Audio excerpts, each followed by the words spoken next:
आपने भी कहीं ना कहीं ज़रूर ना ज़रूर कई सारी ऐसी खबरें देखी होंगी जहाँ पर भाषा के चलते कई लोगों को बस में सीट नहीं मिलती, कई सारे लोगों के साथ मारपीट तक हो जाती है और लहू लुहान तक हो जाते हैं। अब लोग बात तो करते हैं तो बहुत बड़ा डेवलप्ड नेशन बनने की, लेकिन यहाँ पे मैं आपको एक वीडियो दिखाना चाहता हूँ डॉक्टर विकास दिव्यकीर्ति का, जिन्होंने बहुत अच्छी तरीके से एक्सप्लेन करा है कि एक नेशन के लिए उनकी जो लैंग्वेज है, नेटिव लैंग्वेज कितनी वैल्यूएबल है। और जो इंडिया में अभी चल रहा है वो बेवकूफ़ी के अलावा, बदतमीजी के अलावा और कुछ भी नहीं है। ये जितनी भी भाषाओं को लेकर के झड़प चल रही है इस समय, उसको मैं सिर्फ और सिर्फ बदतमीजी और बेवकूफ़ी के अलावा कुछ नहीं मानता हूँ। और ये नेता द्वारा करा गया है।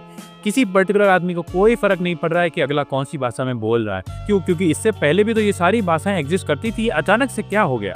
अब आप ये वीडियो देखिए और आपको काफ़ी हद तक काफ़ी सारी चीज़ें क्लियर हो जाएंगी। मैंने दुनिया के जितने देश देखे, मैंने किसी देश में मातृभाषा की उतनी बुरी गत नहीं देखी जितनी अपने देश में देखी। मेरे कुछ परिचित डॉक्टर बनने के लिए रशिया गए पढ़ने के लिए, यूक्रेन गए पढ़ने के लिए। तो मैंने उनसे पूछा, मैंने कहा कैसे पढ़ते हो भाई, वहां कौन सी भाषा में पढ़ाते हैं? अंग्रेजी में पढ़ाते हैं? बोले नहीं, रशियन में पढ़ाते हैं मेडिकल साइंस। यूक्रेन में यूक्रेन की भाषा में पढ़ाते हैं रशियन, मतलब मेडिकल साइंस। लगभग हर देश में वैसा हाल। तो मैंने उनसे पूछा कि फिर आप कैसे पढ़ते हैं, आपको तो भाषा नहीं आती है? तो बोले नहीं, वहां का निश्चित सा नियम है कि पहले साल में हमें वो भाषा सीखनी होती है, फिर अगले 4 साल में उस भाषा में मेडिकल साइंस सीखना होता है। तो मैंने कहा इससे अच्छा वो अंग्रेजी में सिखा दें, आपको अंग्रेजी आती है। बोले नहीं, वहां तो ऐसी बात करने से भी नाराज हो जाते हैं। अपनी भाषा को लेकर बहुत सम्मान करते हैं वो लोग।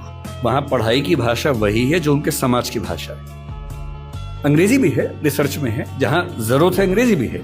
अंग्रेजी के विभाग हैं, वो भी एक भाषा के तौर पर है। पर जब उनको अपने यहाँ पढ़ाना होता है तो इंश्योर करते हैं कि वो पढ़ाई उनकी अपनी भाषा में। दुनिया के हर देश में ऐसा होता है, तो हमारे यहाँ ऐसा क्यों नहीं होता? और ये बात केवल हिंदी की नहीं है, तमिल की भी है, तेलुगु की भी है, गुजराती, मराठी की भी है।